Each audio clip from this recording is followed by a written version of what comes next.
Tetestigo rin daw sa kaso ng missing sabungeros ang isang tauhan ni Julie Dondon Patidongan.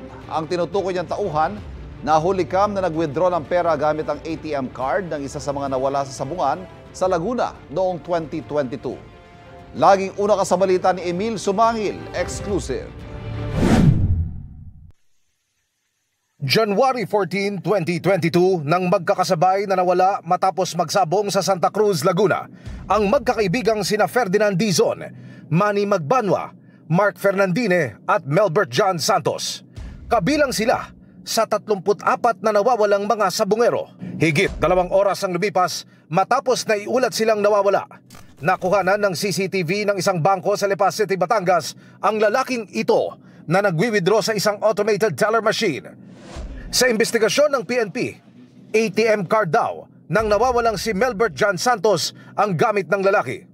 Ayon sa dokumentong nakuha ng pulisya sa bangko, nakapag-withdraw ng kulang 30,000 pesos sa 4 na transaksyon ng lalaki mula sa account ni Santos.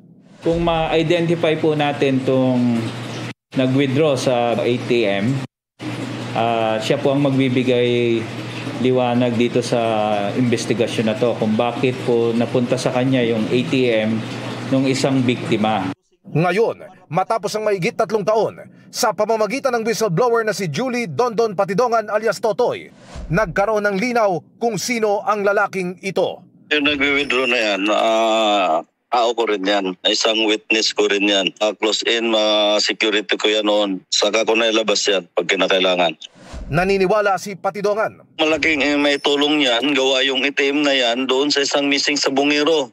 At ang masama niyan, inutusan lang yan ng isang tao ko rin. Siya ang kumuha ng ATM bago mawala yung missing sabungero. Inutusan siya nitong tao na ito para ano? Para mag-withdraw.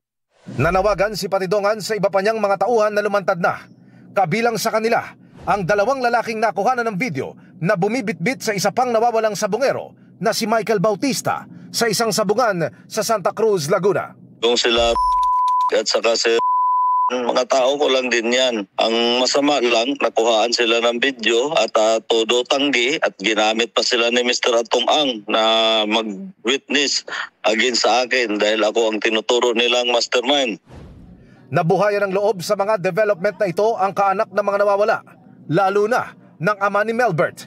Dati na kasi silang umasa na malilinawan ang investigasyon ng matrace at ma-recover ang cellphone ng anak. Pero hindi raw ito umusad kahit pa natukoy umano ng mga investigador na ibinigay sa sibilyan ng isang pulis ang cellphone ng biktima. Buti lang daw sa pagtatanong ng investigador na itanong daw kung anong pangalan ng pulis. Ano kinalaman ng pulis, Kuya Lambert? E di syempre, di ang lumalabas. Kasi yun ang nagbigay doon sa bata. Pulis ho ang nagbigay sa bata?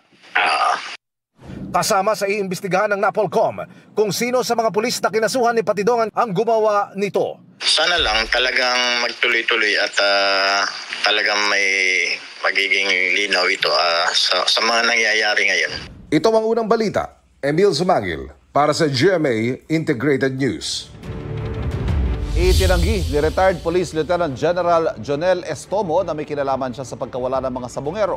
Sa isang pahayag, sinabi ni Estomo na handa siyang sagutin ang anumang aligasyon sa tamang forum para linisin ang kanyang pangalan. Magsasampa rin daw siya ng reklamo laban sa whistleblower sa missing sabungeros case na si Julie Dondon Patidongan dahil sa kanya'y malisyoso at walang basihang akusasyon. Isa si Estomo sa 18 pulis na sinampahan ni Patidongan ng kasong administratibo nitong Lunes kaugnay sa missing sabungeros. 12 na lang sa kanilang nasa serbisyo na pinadalhan na ng summons ng National Police Commission.